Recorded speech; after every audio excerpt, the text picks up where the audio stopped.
This clip is brought to you by SaveWithConrad.com.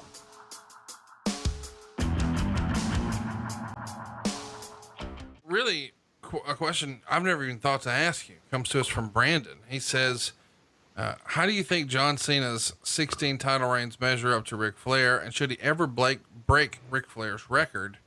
Also, does that many title wins devalue the championship in your opinion? No, but you're gonna have to go back and you're gonna have to do a whole lot of studying and looking at each time there was a title victory. What were the circumstances within the company?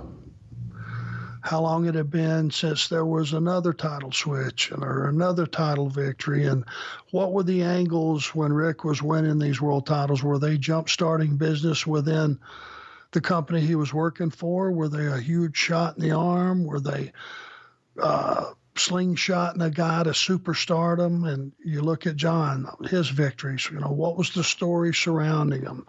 Did it benefit both parties? Did it benefit the company? There's so many things other than just looking at how many times somebody's won the world title.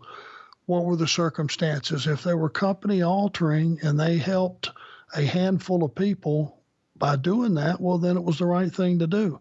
If it was just doing it to be doing it, well, not so much. Haristo writes, did Triple H or Bobby Roode ever talk to you about using the Spinebuster? What's your favorite variation of the Spinebuster besides your own? Ron Simmons, Batista, The Rock, they all used them as well. Well, I'm honored that all those names that you just named would use a variation of it, because I did create it.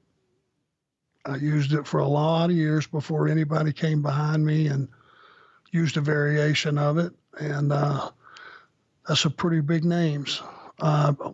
Ironically, both Hunter and Bobby Roode at different times did come up to me and went, hey, I'd really like to use that move. And certainly Hunter was in a position to do whatever he wanted. Would you mind if I used your Spinebuster? And I was flattered and honored and by both of those guys. And certainly Ron Simmons had some torque on it. So did Batista's.